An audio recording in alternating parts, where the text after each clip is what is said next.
We've already talked about some examples where behavior analysis is applied to help us understand and treat things like phobias or panic disorder. And we've talked about some other applications of behavior analysis for therapeutic uses like aversion therapy, where an alcoholic regularly takes a pill that makes him super sick if they ever drink alcohol, or a chronic nail biter might use a horrible tasting nail polish, right? But there are lots of other ways in which behavior analysis shows up in mental health and therapy. I'm not going to go through the whole history or all the examples, but in this video, I just want to give you a feel for what it looks like in modern versions of behavior-oriented or behavior-based therapy. As you probably know, these days, behavioral treatments are often integrated with cognitive treatments, more focused on beliefs, thoughts, emotions, in a combined therapeutic approach that's called cognitive behavioral therapy. And I won't go deeply into CBT here, but instead, I want to go through some of the more strongly behavioral treatment modalities that are popular today. Most of these are forms of what we'll call clinical behavior analysis, types of like third wave behavioral therapies, a sort of third generation of therapy founded on behavior analysis, although often there's cognitive components added in as well. So one example would be therapies based on exposure and desensitization, using techniques like systematic desensitization and flooding. You'll often see this kind of treatment called ERP, exposure and response prevention is the term the clinician might use. It's highly effective for like OCD, for example, and many anxiety disorders. It's very common for phobias, for example, where you get exposed to the feared stimulus without being allowed to do the usual escape and avoidance behaviors until eventually the fear becomes manageable and the escape and avoidance behaviors don't occur as much. So for OCD, for example, ritual behaviors are maintained by negative reinforcement. That's because they temporarily remove the unpleasant obsessive thought that is negatively reinforced, right? That makes the ritual more likely in the future. So they do more and more and more of that behavior. Exposure, right? For exposure and response prevention, exposure is basically just respondent extinction, right? So let the obsessive thought occur without fixing or neutralizing it with that compulsive behavior ritual. So you're kind of the CS without the bad US happening. Response prevention, that means don't do the compulsive ritual, right? Make sure they don't do it. Thus, the ritual behavior can't get negatively reinforced. Thus, the ritual will just become less frequent over time. So someone seeking a specialist to treat their OCD will often find therapists advertising that they do ERP therapy. Now, there are other exposure and desensitization-based therapies, like one that's become very popular in recent years is EMDR, short for eye movement desensitization reprogramming. There's not really any good evidence behind the eye movement part, where the client moves their eyes back and forth during the treatment. The inventor who sells it, Francine Shapiro, she kind of made up claims about bilateral stimulation based on pretty flimsy theoretical foundation. But the treatment of EMDR, it still works well for conditions like PTSD because it involves things we know do work, like exposure therapy, as well as like mindful body awareness and also some cognitive therapy components addressing negative thoughts and feelings and beliefs. So some research suggests that the exposure part is pretty central to EMDR. Basically, you're kind of recalling the trauma and recognizing that powerful physiological arousal of the sympathetic nervous system, but doing it while in a safe therapeutic setting. That eventually leads to extinction, right? It's a systematic desensitization. It'll be extinction of that, a lessening of those responses to the traumatic memories, less of that physiological arousal, less sympathetic nervous system, less issues from it. Now, exposure-based therapies are also sometimes used for like substance use disorder. Like when someone has alcoholism, certain cues and triggers might act as a discriminative stimulus that sets the occasion for drinking behavior. So we want to expose them to those SDs without them doing the behavior. And if we do that, eventually the SD loses its power. So here's an example where a therapist is demonstrating the idea using a virtual reality program for cue exposure therapy. Okay, so we are now going to enter the party scenario. There will be people here talking to you, offering you drinks, and I want you to, as we go through it, to monitor your level of craving. So on the scale that we normally do from 0 to 100, what your craving is, with 0 being none and 100 being the highest. And then I also want you to practice using some of the refusal skills that we have tried, or coping mechanisms that we've talked about. Okay? Okay.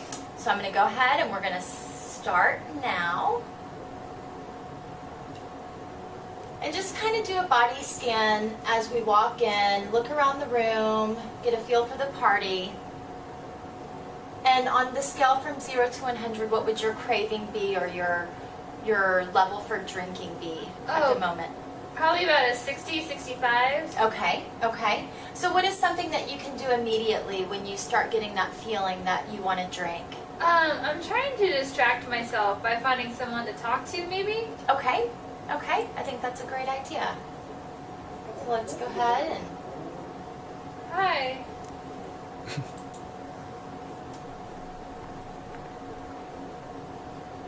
Obviously, this is just an example. There are actually better programs today. This is And an older again, as video. we're walking through the party, do a body scan and see how you're feeling. Are you feeling anxious? Are you feeling at ease? I feel kind of anxious. Anxious, okay. Yeah. What part of your body do you feel the anxiety? Like in my stomach, I guess. Anyway, you get the idea. This can be integrated into therapy, and you can basically practice those skills. But you're going through behavioral, like you're getting exposure there. You're getting desensitized to those cues, and not being able to go through some of the follow up of doing the behavior after the SD. So you're also doing some extinction. Now, another modern behavior-based therapy is called behavioral activation. Sometimes you'll see a therapist, like if you look up a clinician, a counselor on Psychology Today, they might say, I do behavioral activation. You'll actually see this the most for depression. The idea here being that basically someone might not be getting enough environmental reinforcement or social reinforcement or whatever, or too much environmental punishment, right? And that contributes to depression. So the treatment can be summarized basically as getting clients more active and involved in life by scheduling activities, getting them into doing these activities that have the potential to improve their mood. In other words, giving them opportunity to contact reinforcement for those behaviors that they'll start to enjoy. And then the more they get reinforced by those, the more they do those behaviors. And suddenly they're not staying at home or staying in bed all day. They're out doing things that they enjoy. Boom, things have changed by directly addressing behaviors rather than trying to go inside their head and address mood or some cognitive construct. So it's actually based on a matching law model of reinforcement that healthy behaviors will increase to match the rate of reinforcement for those activities, so long as a person has a chance to contact those opportunities for reinforcement. In essence, you might imagine someone who's depressed and thus has trouble like getting up the energy to leave their house and spend time with friends or enjoy nature or anything else that might normally be reinforcing. That's how you end up with like anhedonia, not feeling enjoyment, not enjoying activities. By getting the person to contact those reinforcing activities, their behavior will increase just due to the matching law, right? And voila, they no longer are sitting there at home ruminating, not getting out of bed, and other behavioral manifestations we call depression, right? Those start to go down. So what this might look like therapeutically can be maybe clients creating like a hierarchy of reinforcing activities, sort of rank ordered by difficulty. It's really hard to go out and do that, even though I know I would enjoy it, right? Things like that. Then what they do is with the therapist, they track goals, kind of using something like a token economy maybe to reinforce success moving through that hierarchy.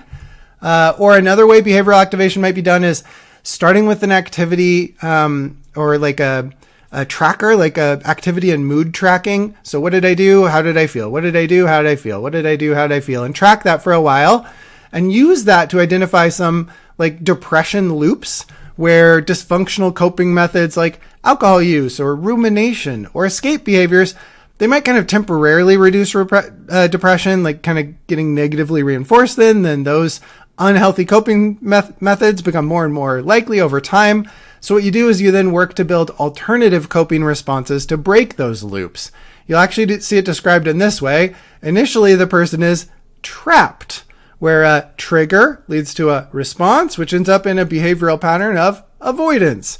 And we aim to replace that trap with getting them on track, where a trigger leads to a response, but that's met then with alternative coping response, alternative behaviors, a healthier behavior rather than ruminating or using a drug or video game to escape.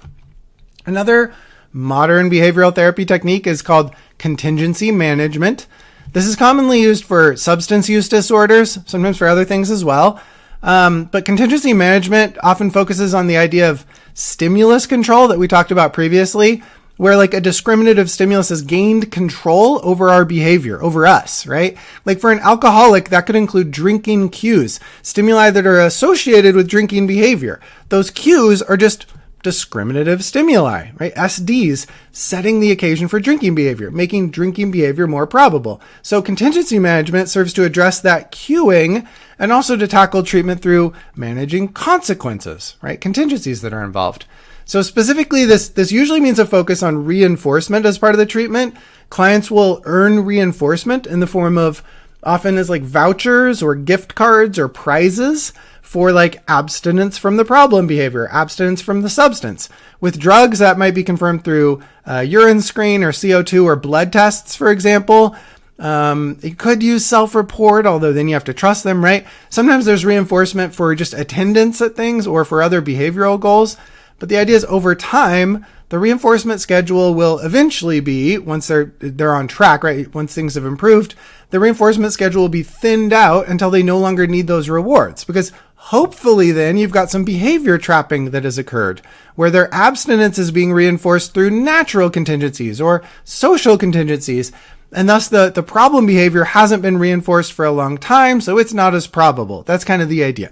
Contingency management is sometimes combined with like community reinforcement and family training to help get that reinforcement and punishment from a social angle. And that helps with the behavior trapping as well, so that their behavior changes stick once you're no longer doing the vouchers, no longer doing contingency management. In research, contingency management is generally quite effective with pretty large effect sizes. Although not surprisingly, the effect sizes are smaller on follow-up after the treatment has ended. So it's pretty big treatment, but does go down over time. Like it weakens, following treatment termination, but still remains evident afterward. There are some lesser used kind of third wave behavioral therapies. Like for example, there's one called functional analytic psychotherapy with the unfortunate acronym of FAP. As with most behavioral treatments, a central aspect here is functional analysis. In other words, like all good BCBAs, we're just looking to identify the function of behavior to understand why it's happening. So FAP focuses on the function, not the form of problem behaviors that are occurring in a person's life. Then after the clinician has sort of built the appropriate trusting and intimate relationship with the client, then the therapist basically evokes the unhealthy behavior pattern within therapy, but works to replace it with a healthier behavior pattern. So the therapist would evoke, meaning like they're setting the occasion. It's an SD, right? They're going to evoke the clinically relevant problem behavior called the CRB1. Doing this within the session, right? In therapy. And then gradually the therapist shapes and reinforces a healthier behavior called the CRB2, clinically relevant behavior 2. So for example, to address loneliness among gender and sexual minority clients, clinically relevant behaviors of the first type, CRB1s, might be that when the client's in social situations, they're avoiding or self-censoring thoughts and experiences that emphasize their gender or sexual identity, right? They're hiding those things. Whereas the goal behaviors, the CRB2s, might be eventually to have like open and transparent expression of their thoughts and emotions and experiences, even when those relate to gender or sexuality and such. So the idea with functional analytic psychotherapy is to replace one set of behaviors with another set of behaviors by, in essence, practicing that within the therapy setting via reinforcement during that relationship with the therapist. That said, FAP isn't as common as some other behavior-heavy approaches. So what you're more likely to run into today are a couple of approaches that come heavily from the behaviorist tradition, but may integrate some cognitive elements as well. So for example, DBT, dialectical behavior therapy, right? Behaviors right there in the middle of the title. It was originally really popular for like borderline personality disorder. Lots of good evidence for that, but it's been shown effective for mood disorders and other conditions too. The word dialectical here actually comes from philosophy, where a dialectical process starts from sort of contrasting hypothesis and antithesis, which is then followed by a synthesis.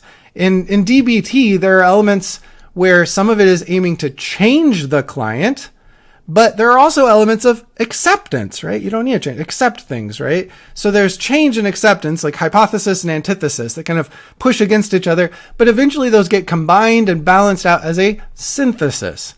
And there's plenty of familiar kind of cognitive behavioral technique in there as well, like reality testing, emotion regulation, building tolerance for distress, things like that, but also acceptance and mindfulness kind of stuff that's influenced by more meditative kinds of practice. Another behavior-based philosophy is ACT, short for acceptance and commitment therapy. It's even heavier on like acceptance and mindfulness techniques than DBT is, and those get combined with modifying behaviors. So a big part of the acceptance component would be like opening up to unpleasant feelings, riding the wave rather than swimming against it until you no longer overreact to it, right? Until it no longer has so much power over you. So rather than avoiding unpleasant feelings, which we know leads to unhealthy behavioral loops due to negative reinforcement, we instead are accepting them. And through that exposure, right, exposure therapy, they lose their force. There are also in ACT, there are elements of like identifying your values and meaning and then reinforcing behaviors that work to get you closer to that values, to the meaning. Basically committing to take certain actions, certain behaviors, right, which are in the service of a meaningful life. So sometimes within therapy, you'll see the acronym ACT, also used as like A, accept your reactions and be present. C, choose a valued direction. And T, take action. In other words, behavior. So like a lot of other therapies, we've got some good evidence that it works, but still plenty of open questions about whether it's more effective than other treatments. That's the case with a lot of third wave, more recent therapies. With all those treatments though, you'll find a sort of confirmation bias is really easy to fall into, where those looking for evidence that it works will be pulled towards the studies that seem to show it working well and kind of discounting the studies where it doesn't work as well. Likewise, those skeptical of a particular therapy might focus on the examples where it doesn't seem to work well or has a small effect, while discounting the same challenges showing up in other treatments. Now with ACT, for example, there have been meta-analyses done. Some meta-analyses have shown it to be a bit better than standard cognitive behavioral therapy, and some meta-analyses have found the opposite. But overall, it may be basically similar to standard cognitive behavioral therapy. And of course, outside of therapy, applied behavior analysis has been one way of understanding many behaviors that just happen to go along with mental health issues or disorders.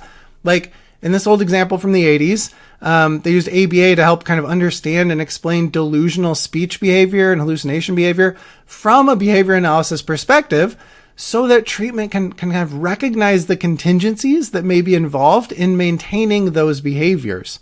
So just from like a scientific perspective, we might analyze behaviors and their functions to gain insight about mental health totally outside of a therapy setting. All right. In the next video, we'll look at some applications of behavior analysis, like in education, the justice system, animal trading, things like that.